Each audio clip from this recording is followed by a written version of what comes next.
What's up, airplane collectors? Welcome to a model airplane review. I'm your host, Ray. Today we will be taking a look at the 1 to 400 scale Southwest Airlines Boeing 737-800 in the California 1 special livery made by NG Model.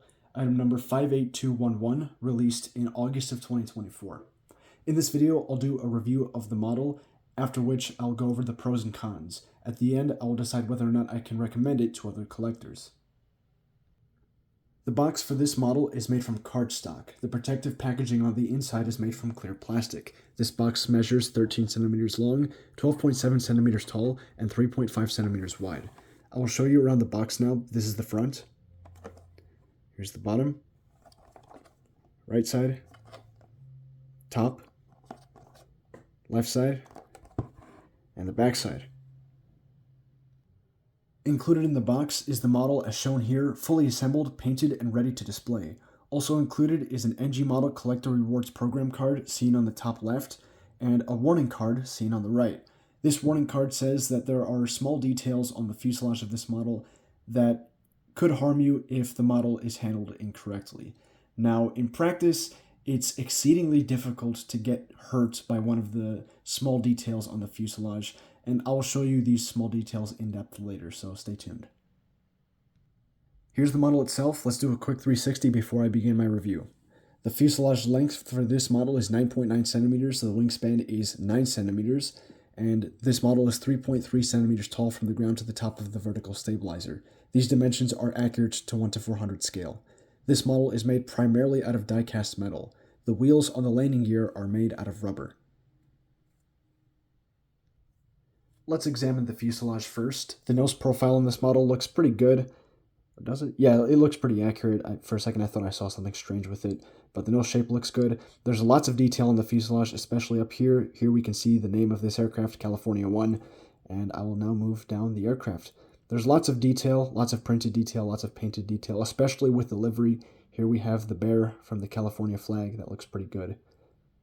And back here we see the white and red paint, also looks pretty good. I do see some small dust and stains on the model, but nothing permanently trapped in the paint, so nothing concerning. Here is the left side of the vertical stabilizer. The shape of this looks pretty good. I do see some recessed lines for the rudder detail as well. That looks pretty nice. It's kind of hard to see with the camera. Now, here you might be able to see what appear to be either scratches or dents. This is actually just reflection from the gloss finish of the vertical stabilizer. There's no scratches or paint issues here. Speaking of paint, the colors look good, application looks good, no complaints, all looks good up here. Here's the right side of the aircraft. Pretty similar to the left side, so I won't provide as much commentary, but everything I've said about the left side can also be said about the right side. So far, I've identified no areas to complain about, and all of the details look really good so far. The wings on this model are also quite nice, and wow, the finish on that looks really... Okay, no, never mind. That's just the oily finish that's on some of these models. Sorry about that. As I was saying, there's a lot of detail on the wings, all of which looks pretty good. We can very clearly see the trailing edge control surfaces, the flaps, the air brakes. Those look pretty good. The leading edge slats are also very clearly defined, and we can also see the metallic paint on the leading edge. All of that looks pretty good. Printed details on the top of the wing look really nice as well. No complaints there. Here's the right wing. Also looks pretty good. And here's the underside of the right wing. There's not any printed detail down here, but the recessed panel line detail for the control surfaces is definitely not lacking here either. Now, I do see a small stain here. It's just a piece of dust. As mentioned earlier, there's lots of dust and debris on these models, so sometimes you can confuse them with paint chips and such. Now, the split scimitar winglets on this model are pretty solid. The tips here are extended out a little bit far, and these are sharp, very easy to break, so be careful when handling the model. This is likely what the warning card was talking about, so this is probably one of those points where you could potentially hurt yourself if you really abuse the model. But with regards to their accuracy and details, the angle at which they're mounted is acceptable. It's pretty good. I do think this bottom one is bent out a little bit far, but not by much. But overall, the scimitar tips are very good, and I think they are the best ones on the 1 to 400 scale market. Here is the rear of the aircraft. The horizontal stabilizers look pretty good. I do see a decently sized joint gap between the stabilizers and the fuselage. You can see the attachment point there. The structural integrity of the parts isn't compromised, but seeing that is A little bit weird considering I haven't seen it before on previous NG releases, or at least I don't remember seeing it. So yeah, it's not that big of a deal either though. Now here's the APU. APU looks pretty good. No complaints there. It's just painted a gray color. Here's the bottom of the aircraft. Wow, you can barely see the APU access doors, but they are there, so at least those details aren't invisible. Here are the engines. The engines look pretty good. You can see the bear's paw on the cowling here. That looks pretty nice. And of course, there's some placards and warning stickers on there too. The exhaust nozzles, or the hot section, it looks pretty good. Seems pretty accurate as well. It's painted a very dark metallic color. It could be maybe a little bit lighter, but it's a dark silver. Looks pretty good. Here's the inlet. The fan detail in there looks really nice as well. The engines on this model overall are pretty solid. Here's the inside of the right engine, if you were wondering. Oh, and they actually have the paw pattern on the inside there too. That's pretty cool to see. Let's discuss the 3D details that the warning card was talking about. This is what it's talking about, these very small antennas here. Now, as mentioned, they are sharp, but realistically you could poke at these and they won't actually hurt you. You'd have to do something really creative to actually be hurt by one of these. So that warning card is kind of unnecessary or redundant. But anyway, with regards to their accuracy, the antennae look pretty good. The sat dome up here is also pretty good. They're accurate. The placement's accurate. And the alignment is pretty good. The sat dome is off to the right side of the aircraft a little bit. I don't think that's accurate though. So placement could use some improvement. But the antennae themselves look pretty good. Here's the bottom of the aircraft. Lots going on down here. Lots of placards and printed details. There's the heart logo right there. But not too much at the same time in terms of livery stuff. But with regards to 3D details, we have 3 antennae, 3 of the larger types. One here, here, and here. These all look pretty good. They're fit to the aircraft nicely. No complaints about them. Let's discuss the landing gear on this model. The landing gear are pretty solid. The struts look pretty detailed for the main gear, and as mentioned earlier, the wheels are made out of rubber and they roll quite smoothly, so that's a nice feature to see.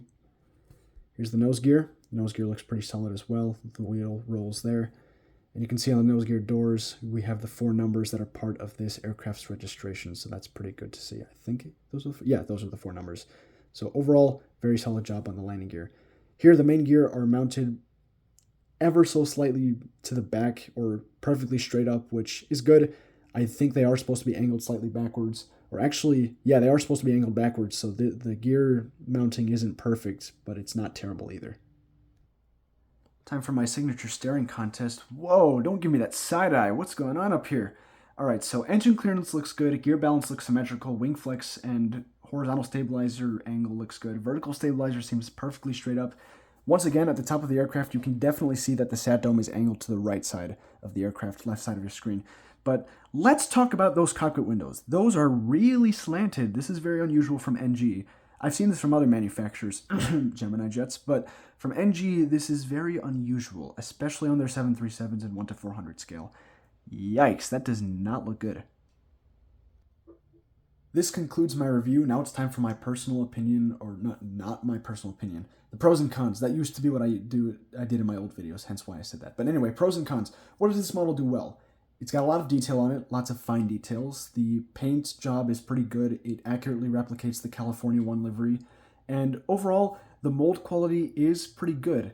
Now, where this model suffers, the cons of this model, are some of the quality control things, and also the landing gear mounting. It's perfect. The landing gear are perpendicular with the fuselage, which they should not be. They should be at a slight angle backwards. And that cockpit window printing, that was definitely out of left field for me. I didn't expect that. Again, I haven't seen that from NG recently, so I guess that's something that can happen. But in terms of a recommendation, I do recommend this model if you're willing to put up with some of those imperfections. I do believe this is probably one of the best 737s out there in 1-400 scale. It is by far the best mold in my opinion, and the quality, it's usually better than this. The quality issues on mine could be a one-time issue on my piece only.